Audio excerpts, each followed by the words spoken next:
स्वागत है आप सभी बच्चों का इस वीडियो में। और आज के इस वीडियो में हम बात करने वाले हैं क्लास 10 के चैप्टर नंबर 2 पॉलिनोमियल्स के बारे में, उसके एक कॉन्सेप्ट के बारे में। और अगर आप लोगों ने अभी तक पुरानी वाली वीडियोस, मतलब जो चैप्टर नंबर 1 की जो हमने वीडियोस अपलोड कर रखी हैं 8 से 10 मिनट वाली, अगर आप लोगों ने वो नहीं देखी तो जल्दी से जाके वो देख लो, क्योंकि आपके पास ये सारी की सारी जो वीडियोज़ आ रही है इसमें हर एक कॉन्सेप्ट समझाया जा रहा है, क्वेश्चंस भी कराए जा रहे हैं साथ साथ, तो सारी की सारी चीज़ें आपकी यहीं पे कवर अप हो जाएंगी। तो इन वीडियोस को देखना मत भूलना, ठीक है। तो चलिए स्टार्ट करते हैं। हाउ टू फाइंड जीरोस, कि हम जीरोस को कैसे फाइंड करते हैं। उससे पहले हम समझते हैं जीरोस क्या होता है। अगर आप दी जाती है ना, फॉर एग्जाम्पल 2x² + 3x और मैम +10 दे दिया गया है। अब जीरोस होता क्या है, हम x की ऐसी वैल्यू यहाँ पे अगर हम पुट करते हैं तो ये पूरा का पूरा अगर पॉलिनोमियल 0 बन जाता है तो वह x की वैल्यू जो होती है वो 0 कहलाती है। क्या कहलाती है? जीरोस। दोबारा से सुनो, x की ऐसी वैल्यू कि अगर हम इसमें पुट करते हैं तो ये पूरा का पूरा पॉलिनोमियल अगर 0 बन जाता है तो वो जो x की वैल्यू होती है उसी को हम क्या कहते हैं? जीरोस कहते हैं। अब जीरोस को फाइंड करने के आपके पास दो तरीके होते हैं। पहला जो होता है वो ग्राफिकली मेथड होता है, दूसरा आपका मिडल टर्म स्प्लिटिंग मेथड होता है, जिसको हम फैक्टराइजेशन भी बोलते हैं, जो कि आप क्लास 9 में सीख के आ चुके हो। लेकिन मैं फिर से यहाँ पे दोबारा से कराऊंगी क्योंकि दोबारा से उसका यूज़ है, ठीक है, चैप्टर नंबर 2.2 में, ठीक है। तो सबसे पहले हम वही समझते हैं। जैसे कि मैंने बोला, हमारे पास दो तरीके होते हैं इसको फाइंड करने के। पहला जो तरीका होता है बेटा वो ग्राफिकली मेथड होता है ना जी, ठीक है। अब दूसरे अगर मैं मेथड की बात करती हूँ, मिडल टर्म स्प्लिटिंग मेथड हो जाता है। तो सबसे पहले ना हम क्या बात करेंगे, हम किसकी बात करेंगे? हम बात करेंगे भाई ग्राफिकली मेथड की बात करेंगे, जो कि बिल्कुल सिंपल है ना, जो कि बहुत सिंपल है। अगर हम ग्राफिकली से बात करें तो हमें पता है ग्राफिकली मतलब ग्राफ दिया होगा, उससे ही हमें जीरोस निकालने होंगे। तो चलो आ जाओ, मैं आपके पास से क्या बनाती हूँ, ग्राफ बनाती हूँ, ठीक है।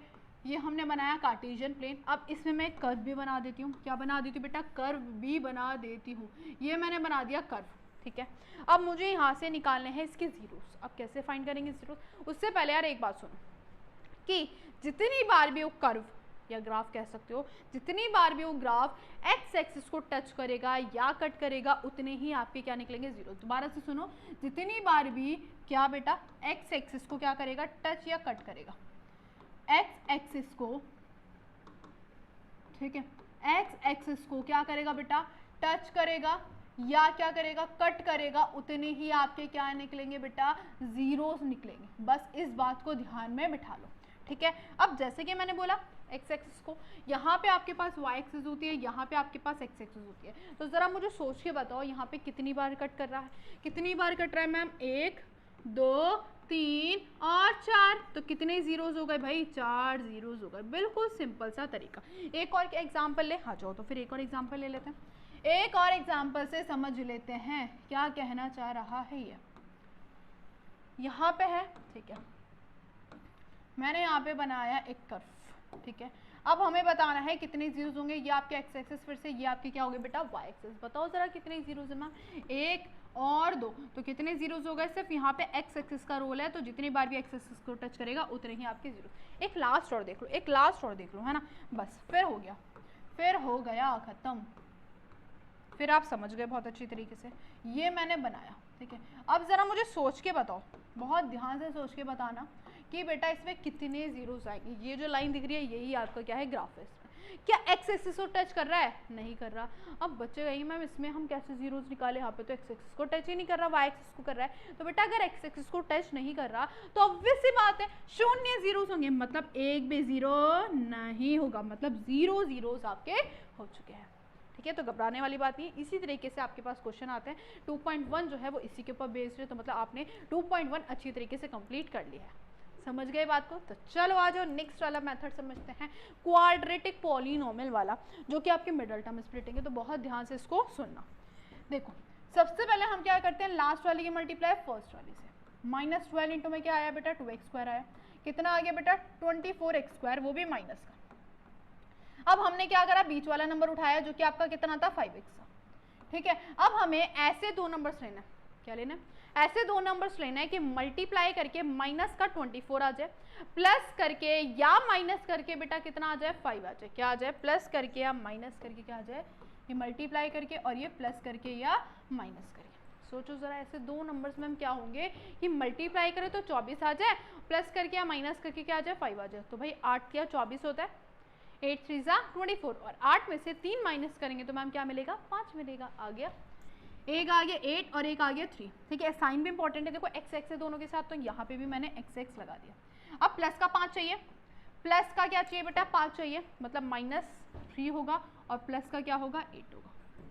ठीक है, समझ गए। ठीक है, अब आओ कैसे हम पुट करेंगे यहाँ पे, ध्यान सुनो। 2x² बेटा ऐसे ही रहेगा, ये जो बीच वाला नंबर है ना, ये जो बीच वाला नंबर है इसकी जगह हम इन दोनों नंबर्स को यहाँ पे प्लेस कर देंगे। ठीक है, रख दो, तो क्या आ गया प्लस का 8x माइनस का 3x और माइनस के 12 को भी ऐसे ही क्या कर देंगे हम प्लेस कर देंगे। कुछ नहीं है, थोड़ा थोड़ा सा हैंग चल रहा है, ये दिक्कतें होती ही रहती हैं, कोई नहीं, चलो सही हो गया। अब सुनो अब सुनो अब सुनो अब सुनो, क्या सुने मैम, अब ये तो हमने कर दिया, अब इसमें से ना हम दो दो का पेयर बनाते, इन दो का पेयर बनाया, इन दो का पेयर बनाया। पेयर बनाने के बाद कॉमन निकालेंगे। पहले वाले नंबर से देखो x तो कॉमन आ ही रहा है, उसके अलावा नंबर भी कॉमन आ सकता है। देखो 2x कॉमन आया, ठीक है, यहाँ पे आ गया x प्लस का 8, सॉरी x प्लस का 4, ठीक है, क्योंकि 2 बाहर निकल गया। यहाँ से भी कॉमन निकालना है। अब यार इस तरीके से कॉमन निकालना है, इस तरीके से कॉमन निकालना है कि जो ब्रैकेट वाला नंबर होगा और ये वाला जो ब्रैकेट वाला है ये दोनों सेम सेम होने चाहिए। कैसे होने चाहिए भाई, सेम सेम होने चाहिए। तो मैं एक काम करती हूँ, माइनस का 3 कॉमन निकाल लेती हूँ। जब माइनस बाहर आता है ना तो अंदर के साइन ऑब्वियसली बात है चेंज हो जाते हैं, जो माइनस का होता है वो प्लस हो जाता है, जो प्लस का होता है वो माइनस हो जाता है। दोनों ही माइनस के थे तो इसलिए दोनों के दोनों प्लस हो गए। देखो जरा सेम सेम आ गया, yes ma'am same same but different. चलो 2x माइनस 3 और x प्लस 4 एक निकाल लो, ठीक है। तो यहाँ पे अब क्या करना है, जीरोस निकालना है, तो इसको जीरो के इक्वल करना पड़ेगा। 2x माइनस 3 को एक बार जीरो के इक्वल कर दो, x प्लस 4 को एक बार जीरो के इक्वल कर दो। प्लस का 3 माइनस का 3 उधर आके प्लस हो जाएगा, 2 मल्टीप्लाई में नीचे आके डिवाइड में, एक जीरो तो ये आ गया, प्लस का 4 है उधर आके कितना हो गया माइनस का, तो मतलब 2 जीरोस आपके यहाँ पे आ चुके हैं। पहला ये रहा, दूसरा ये रहा। सिंपल था, है ना, बिल्कुल सिंपल था। ठीक है भाई, अब ये तो हमारे पास तीनों फॉर्म में दे रखा था, मतलब A square plus B X plus C की फॉर्म में दे रखा था पॉलिनॉमियल के। अब यहाँ पे अगर हम सेकंड क्वेश्चन की बात करें तो यहाँ पे सिर्फ आपको दो चीजें दे रखी है, ए एक्स स्क्वायर और बी एक्स दे रखा है, मतलब सी वाला स्टैंडर्ड फॉर्म नहीं दे रखा।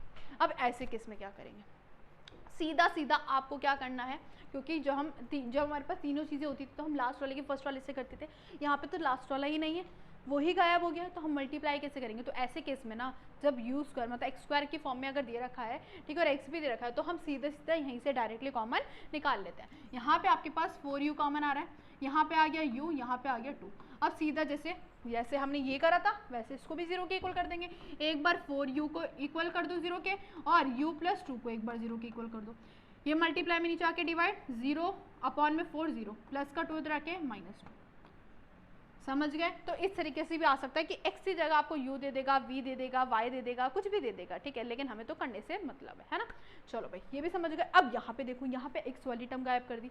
अब भाई क्या करेंगे, इसमें हम कर देंगे 0 के इक्वल। अब ये मत करना कि हम लास्ट वाले की मल्टीप्लाई फर्स्ट वाले से करेंगे, लेकिन यार यहाँ पे हम बीच वाला नंबर भी तो ले रहे थे ना, होता है ही, है ना। तो ऐसे केस में हम सीधा इसको डायरेक्टली 0 के इक्वल कर देंगे।